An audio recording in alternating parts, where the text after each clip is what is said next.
Hi everyone, welcome to another episode of An Astrologer's Calling. And today I'm excited to introduce the incredible traditional astrologer Tania Daniels. So Tania holds a master course diploma from the STA, a certificate in Hellenistic astrology. She's a member of ISAR and the APAI. She's a tutor for horary astrology.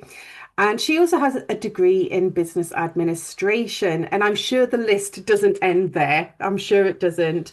And I'm always in complete awe of Tanya's knowledge around the foundations of astrological tradition and astrological history, but also the predictive techniques of ancient astrology. And another thing I'm completely in awe of is that Tanya is fluent in what feels to me like a million different languages. She's had many articles published in German and Spanish and English and Italian and Turkish. And of course, she speaks at international astrological conferences regularly. And Tanya is actually finishing her book at the minute, I believe, on latitude, declination, etc. So it's going to be really exciting when that comes out. It's going to be a really fabulous astrological resource. I can tell you that now. But importantly as well, Tanya is a very busy mum with three kids. So I completely appreciate how skilled she is at managing that busy lifestyle. So, as always, this podcast it's about learning how our favorite astrologers end up doing what they're doing. Okay, how astrology found them or they found astrology. So, Tanya, tell us how your route into astrology occurred.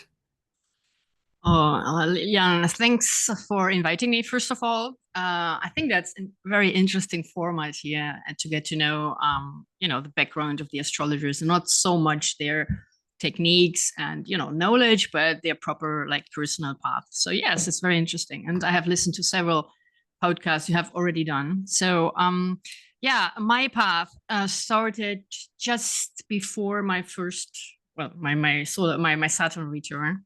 So I was 27 years old. And I remember it all started with me going to the university quarter in Berlin. I was living in Berlin by that time. And there was a six-floor building, a library. And by that time, there were libraries all over the city, not anymore. And there were those bookshelves with, like giveaway books or very cheap books, whatever, leftovers, I don't know. And I always look everywhere. I just love books. And I just in one of those bookshelves, I found actually something that sounded very intriguing to me. And it was a book on astrosophy or astrosophy. It was called like knowledge of astrology. It was a word play basically. And I was had never been attracted to astrology before. I knew nothing. I mean, zero of astrology. Um, but I don't know why. The book wanted me to buy it, and so I did, and I still have it. That's the one, little maltreated. So it was basically, I think, some kind of philosophy and astrology mixed together. And I started reading, and I bought also another book. I don't know, but it was totally out of, I wasn't the kind of people who would buy magic books, but this one, the other one, was actually on astrological magic. Yeah, don't ask me why I bought it. I no idea. But I never opened actually the book on magic, I have to confess, but I opened the astrosophy book, and I started reading it and I didn't understand anything. And later remind me that I will tell you later what was the fine print of the book, because it is actually funny later. But anyway, I started to understand. I started to trying to understand, but it was way above my head. But I think half a year later, on a newspaper, I found the advertisement of astrology classes. It would be a 2 years course, twice a week, 6 hours per week. So pretty serious stuff, of course, in person by that time. We're talking about the year 2000, 2001. Yeah, 2000, I found the book. And the course started actually on the 20th of February, 2001. So I found the date today, so that's for certain. So I remember I went into this big room in an industrial building. There were like 20, 30 people, and we started our 2 years journey. And well, in this course, the school owner, there were actually two school owners. One was a psychologist, and the other one, and astrologer, and the other one was an astrologer specialized in orary astrology. So that was but the school owner actually didn't like orary astrology, so he tried to keep her like in a little margin, it didn't give her too much space. So we had just a short course on orary, but it made click. Later I learned that woman wasn't actually into traditional orary, but that was something different. But by the end, when I finished this course, the 2 years course, I was pretty convinced I knew a lot about orary astrology. But in the class, the owner had also, the main teacher had astrology newspapers to sell there on a table.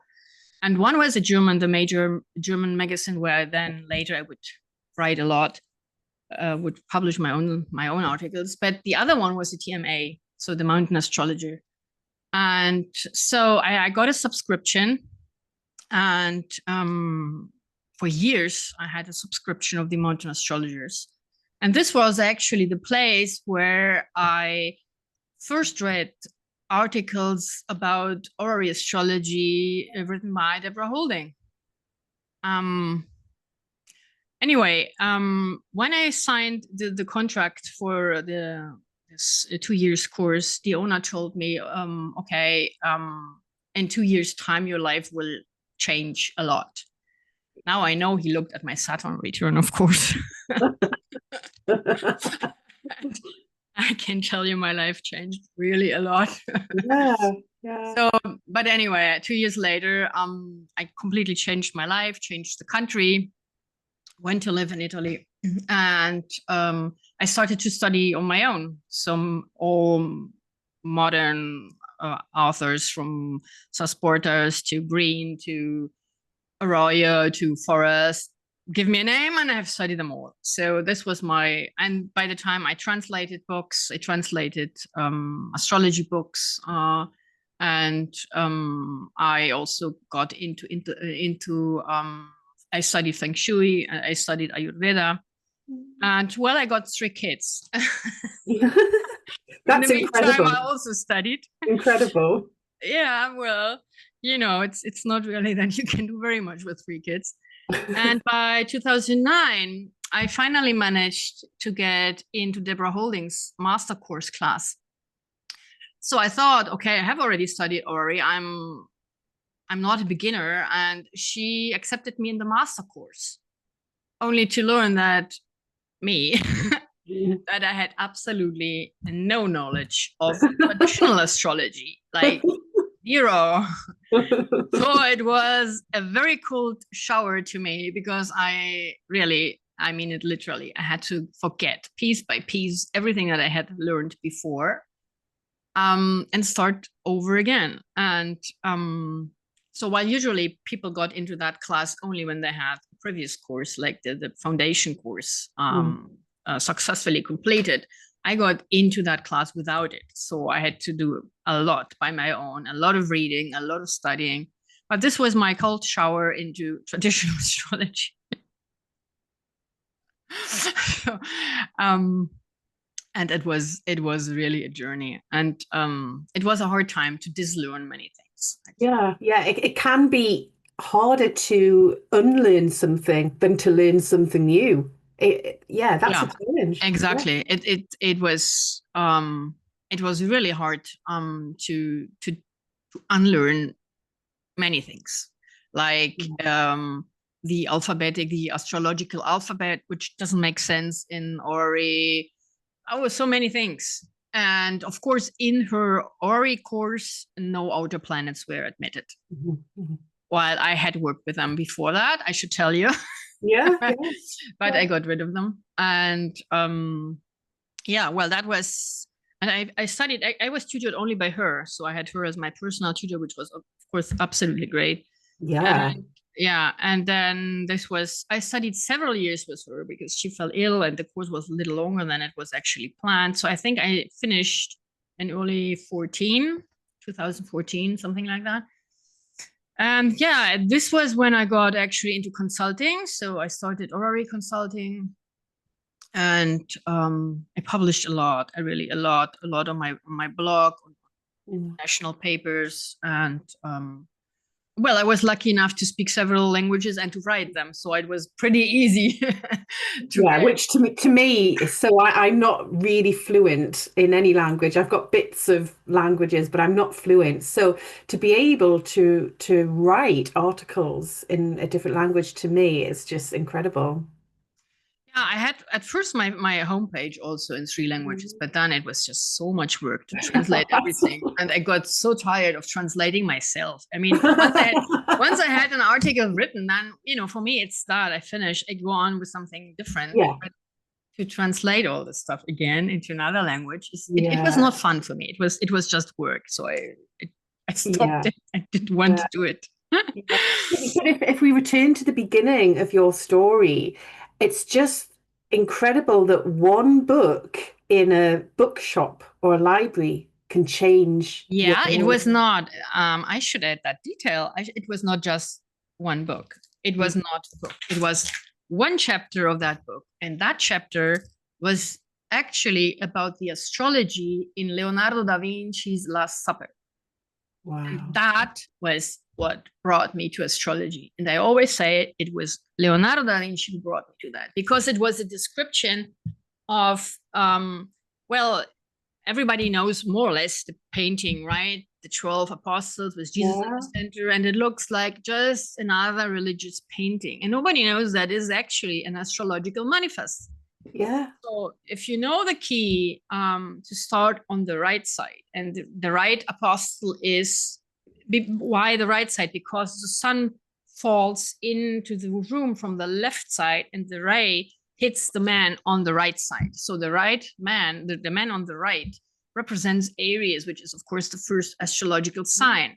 And why would I say that? Because the physiognomy is Martian. He shows very clearly the head, and shows just as part of the, not the cheeks, the cheekbones, which is very typical for Mars. Also, how he holds the head, that the head is nearly old, reddish hair. And so, in order to read the painting, you need to know about astrology. So he brings one apostle after the other representing the signs, and also the gestures of those people are all different. So he brings in the quadruplicities, the triplicities, the signs, the seasons, even heliacal phases. Everything is in the painting. Well, this is what I learned later. But by that time, I first read this chapter.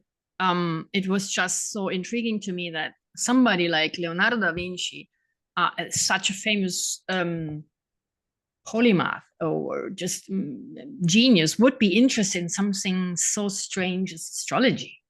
Yeah. And this was actually the reason I said, okay, if he can, accept what astrology is or might be, then I can do it too. Because for me, when I first walked into the astrology classroom, I think I might have been expecting like brooms or so. Witches.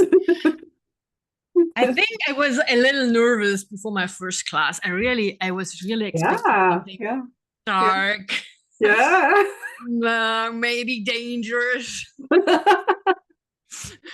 I clearly remember I was like, I think I was looking for the brooms somewhere. So it was really, out of character for me to go into such a strange class. I mean, I was working in Yeah. business administration by that time. I was working in trade institute, so it was all very conservative, if you want so. But it turned out well. And my first conference, international conference I gave was actually an interpretation of the astrology in Leonardo da Vinci's Last Supper. So That's really, really fascinating. Really fascinating. But you don't forget that astrology was part of the medieval quadrivium. So it was everybody knew about astrology. Yeah. And not necessarily, in order to predict things or forecast things, but for example, the theory of the humors, the four humors, phlegmatic, choleric, sanguine. And so this was all common knowledge for instructed people, of course. So everybody who had tutors and schools would know about it. Yeah, and most doctors in the medieval time were astrologers as well, Yeah, exactly. Yes, exactly. There are doctors who said, Culpeper was one of them. A doctor without astrology is blind. Yeah. Right. Yeah. So, and this brings me to medicine, because in 2014, I got very much into medicine. It was not only because I studied Ayurveda, but I had done a lot of orrery and, medicine in astrology. So I started to translate one of my favorite authors, which is Nicholas Culpeper, a British English, I should say, an English doctor from the 17th century, 1640 something. I loved him very much because he is so sarcastic and ironical, and he's a piece of work, really. And it's a nightmare to translate him because of his many, many metaphors and dark jokes. So even astrologers have a sense of humor. Oh, yes, a lot. Actually, I've just had a really funny memory. So when you said you went into your first astrology class looking for the brooms and thought there might be something dark or scary there, my first ever astrological conference that I went to, it was the opening evening, and everyone was in the big room waiting for the plenary speech, etc. And I looked around, and have you ever seen the film The Witches with Angelica Houston? Yes. Well, the witches, they go into this conference room and rip off their human faces. I suddenly had this vision of all these astrologers ripping off. So you understand my suspicion when I first walked into that room. Yes. Yeah, absolutely. Because I had that at my first conference. I was like, what am I doing here? Now I'm one of them. Yeah, exactly. And now, I always say I parked my broom in, behind the doors. Well, I've got a fold up broom that I put into my luggage that I take with me. No, sorry. We're digressing because I think it's important to know that we as astrologers were not really so convinced that it was a good thing, or that it was, I had really, really hard doubt, because maybe I should say that my father by that time, he was in a religious sect, which was not a good thing. And he changed very much because of that sect behavior, and because of the demandings they had. And so I was all in this kind of bad experience thing associated with sect and all kind of what comes with that, devotion and also very much esoteric beliefs at that time. So this was all a very dark place for me. Probably didn't align with your father's beliefs at the time. No, of course. I mean, by that time, my father didn't even know that I got into astrology, but I had this package, from that was still weighing over my head. I thought, oh my God, I hope I don't get into something sect related, or where, I'm brainwashed or something. So this explains why I was actually. But if I look at the chart that when I started the course, I mean, there was some weight because Saturn was on the MC. So I should say there was something weighing on my head. The Yeah. impression was not that wrong, actually. So yeah. Yeah, but I think it's important that you argued about it in your own mind and took it very seriously. You sort of considering what you were becoming involved with, and it's healthy to ask those questions. I think it's very healthy. Yeah. Yeah, I was never somebody who was easily convinced by Mm. just, hearing things. I had to work through them. And this is why I could never read, astrology on, you know, on newspapers or stuff. It No. was just Yeah. it was just so stupid. Yeah. But well, I've changed my idea now. So. That's it. It's finding your own proof, isn't it? Yeah, yeah, I Now, understand. coming back to the book title that I told you, I actually never realized it until recently because I always read the title, which is pretty big, right? Yeah. Astrosophy. And I actually never cared to read the subtitle. And the subtitle is an introduction to traditional, he says, classic astrology. There you go. There you go. There you go. And here you are now. It's just fascinating the journey that astrology takes you on, and how it finds us or we find it. I don't know which it is. I think Both. it's both, It's probably both. Yeah. both. Yeah, I think so. So, what would you say astrology's brought to you on a personal level, in personal life? I think it changed my life completely. I'm how I see life now is like in a kaleidoscope, when you change the crystals that are in, they realign. I think astrology is like many different wheels that align at a certain point and bring matters into your life, um to matters that you are tuned to, that you have attracted in some way, or that attract you at some point, like like some kind of gravity. So I have a very cyclic point of view for life and death and rebirth, and I'm have a very I don't think we live just one life. So Yeah.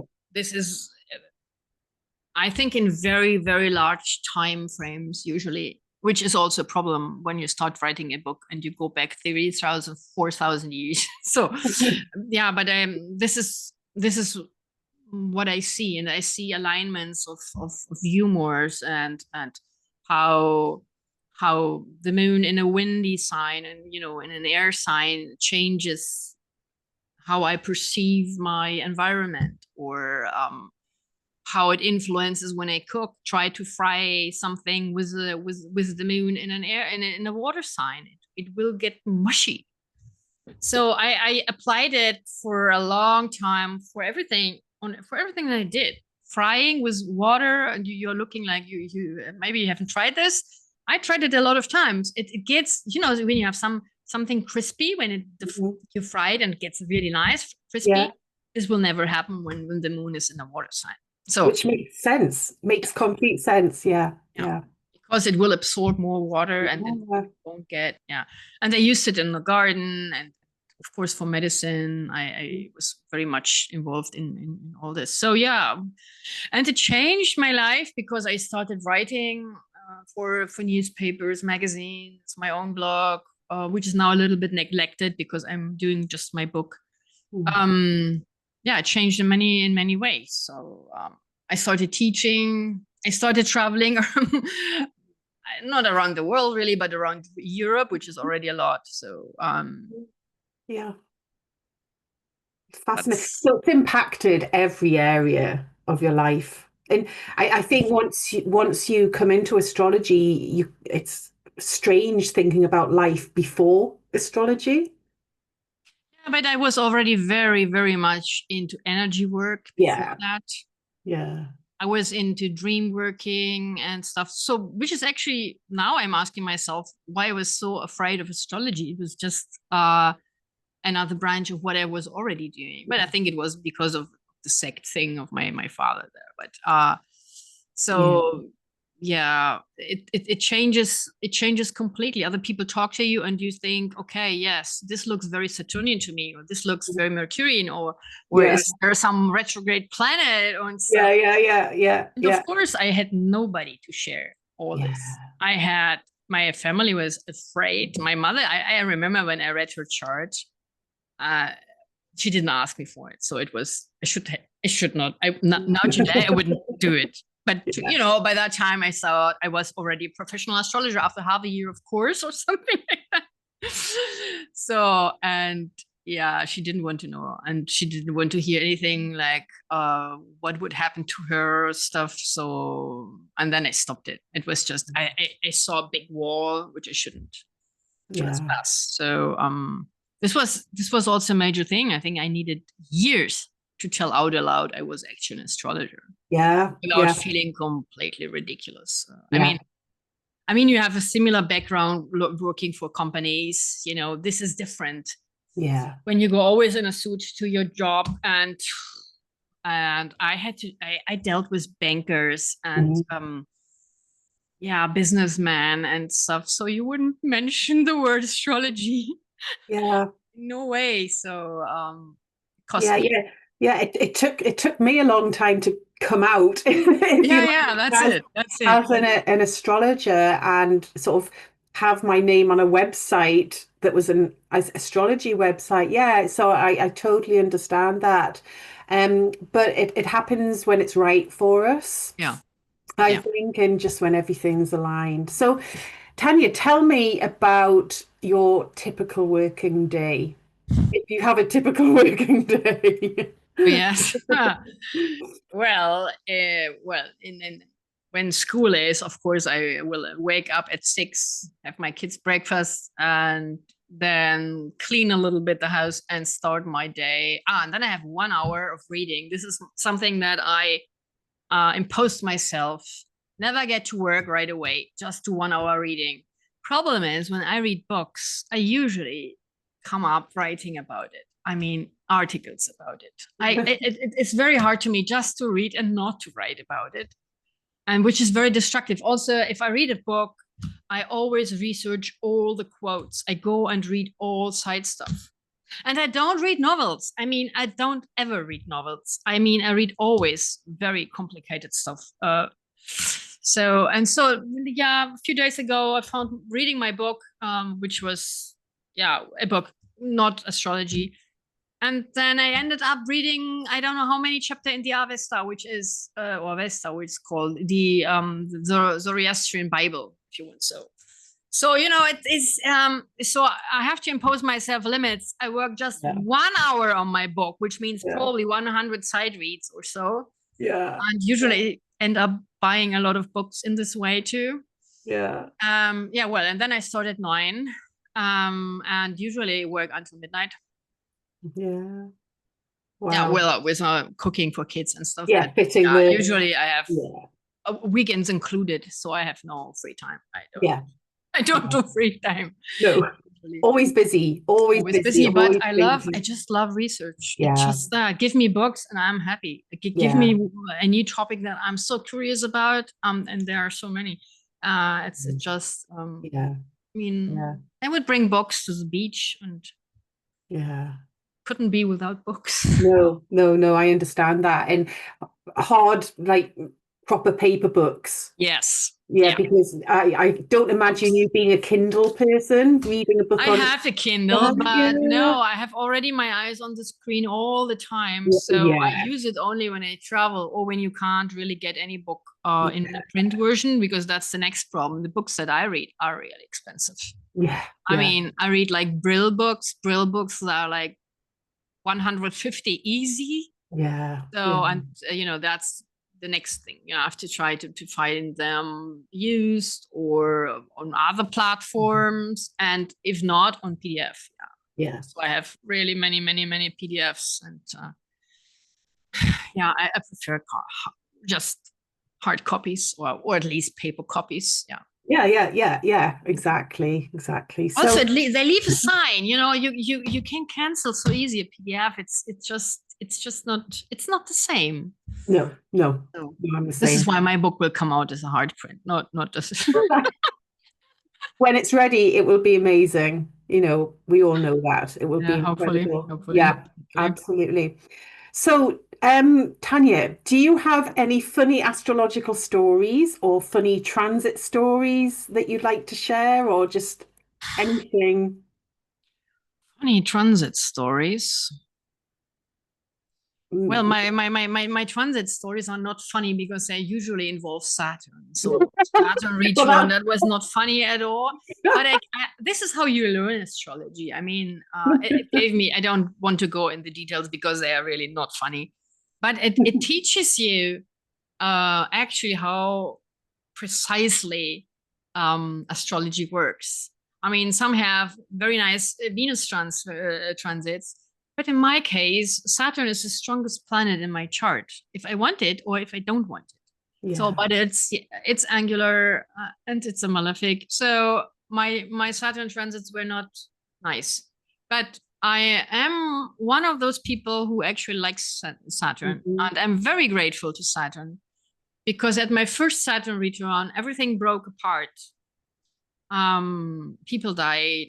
It was bad. But what I got out of it was that I felt like an onion. I always say that an onion. You peel the onion off, and it changed me. But it made me more myself. Mhm. So I could leave, well, I could let go all what was not authentic to me, Yeah. that was maybe imposed by family, or because people was expecting this or that. And after the Saturn return, I think I felt much more myself, much more free. um so this is something that I always tell people: you might be afraid of what's coming, but probably at the end you will be thankful for that. Yeah. So this is just the approach, of my Mm. life, or towards life, that I have. Everything that comes, it comes when the moment is right. When something has to go, when Mhm. you have to leave certain attachments, certain belief systems, and something new is just waiting behind the corner, which you might not really like at that moment, Yeah. but it Yeah. comes. So but funny stories, I have to think about it. It doesn't come right now into my mind. Probably when we finish. It's fine. Don't no pressure. Don't worry about it. No, I think they're very wise words about the Saturn transits, and I think people will really sort of appreciate those words of insight, I Tanya. mean, we have Mm. all those moments when life just changes and we are Yeah. not aligned to it. We are never aligned with the change. When drastical change comes, means it has to come, it has to be drastical because we are not aligned, and they have to align us. They Mm. have to bring us back on our own path. Yeah. And yeah, that's It's it. yeah, it's like I always say, when we've gone through difficult periods in our life, it's like I wouldn't want to go through it again, but I wouldn't change what's happened. Yeah, exactly, Yeah. exactly. No, I definitely would not go through that No. again. No, please, no. Um, Yeah. and I'm already worried about the next Saturn return. But yeah, exactly. You would not want to change it. No. And also, when you have difficult planets, um, it is just a challenge that we are given. Mhm. Sometimes astrologer think that when you have strong planet, that is good. Yeah, it is good, meaning it is easy maybe for you Mhm. in life, while for other people who have difficult positions, they are targeted more often or hard by life, but they also learn Yeah. sometimes more. They More have growth. more. I have the Yeah. impression sometimes people who go through a series of rough experiences, Mm. they can build empathy, or Yeah. they can build all kind of you know human knowledge. They can understand situations better. Where sometimes people that have so many nice planets, they don't go through those harsh experiences. They have a luckier life. Yes, I am just not always sure if it is as deep sometimes. But Yeah. I'm of course talking with all kind of planets in detriment and fall, so maybe I'm biased by that. No, no, I think they're very wise words, and I really do think people will resonate very strongly with what you've just said. Yeah. Very valuable words, definitely. Yeah. Hopefully. No, So definitely. many years. Definitely. So, it's been absolutely fantastic catching up with you again, Tanya, because for anyone who doesn't know, Tanya and I were in Istanbul back in June at a conference. So we shared a lot of time together, had some incredible experiences together, and Istanbul was a very profound experience. It was a wonderful. And actually, it's funny because you and me, Leanne, we are totally on the opposite poles of astrology, of course. Absolutely, yeah, And you are totally into modern and yeah, asteroids in that, and you have published your book, yeah, and I'm totally on the other side. yeah. But I think our charts also tell that, right? I mean, I have a I have a square, partile square between Saturn and Mercury, so I couldn't take the modern road. I had to go Yeah. on the ancient path. And for you, it's the same thing for your own way. And but nevertheless, we became immediately friends, and we had a lot of very nice evenings together. And should we mention our secret? You can. Yeah, well, no, I discovered the silly water with Lian. I was thinking she was drinking water, and she was mixing water with Coca-Cola. I didn't understand what she was doing there. The English people are really strange. They mix water and Coca-Cola really strange. And it just didn't come to me. It was just So I'll explain this. So anyone that knows me knows that I love a gin and tonic. And if I can't get tonic, I'll have gin and Coke. So so Tanya saw me mixing gin with Coke and she was like, but she thought it was water. of She's like, course. why is Leanne putting water into a Coke? But I was having gin and I should Coke. say I live in Italy, and gin is just not a thing. I mean, you drink wine and maybe sometimes beer. That's it. A limoncello, maybe. Yeah. So, Yeah. but certainly gin is not a thing. No. And I'm not into alcohol at all. So the water, the silly water, was just water for me. But I got introduced to the silly water, and I started to drink some. You had some silly water and Coke, but you call it Yes. silly water. I call it thinking juice. Yeah, thinking juice. So It but I just to be clear, this is not thinking juice. This is just plain water. Okay. early in the Maybe later morning. we Too will early in have the morning. thinking juice again. Okay. So we bonded over silly water. Totally bonded. And in the spiritual city of Istanbul, Yeah, where I should also mention we got both read our coffee ground, which was yeah, another very memorable experience, which we won't tell here. But yeah, yeah. we got to know each other pretty well that evening. We did. Well, again, we had polarizing coffee readings. Very Yes. different. Yeah, I should just say, and we don't go into details, I got the camel and she got the unicorn. So, Well, I'm still waiting for it. Hasn't turned up quite yet, but this yeah. time they did say September for the unicorn, so there we Yes, good. We will see. We will see. go. Anyway, Okay. Tanya, thank you so much for your time and your insight and your sharing your experience with us. You will have inspired a lot of people. I'm absolutely sure. So before we finish, do you have any exciting projects or anything you want to share or promote or No, I just want to mention that I have been over the last years very, very deep into the research for my book. So I haven't really time, working on my blog and social media presence. I mean, I publish, and this morning I published an article, for example, but I'm not really as much as I should be. So just be aware of that. I have tons of articles on my webpage, which is taniadaniels.com. And you find me on Substack, and you find me on Instagram, and where else? On Blue Sky, yeah, but not really much. So if you want to have a chat with me, just you find all the references on my webpage. Perfect. Brilliant. That gives people something to go to. Thank you so much. So take care, Tanya, and I'm sure we'll be in touch very, very soon. And Oh thank you yes, and again. good luck on your podcast, on your book, and on the ebook that has recently been launched. Yeah. Thank you so much. Be in touch very soon. Take care. Bye bye. Bye.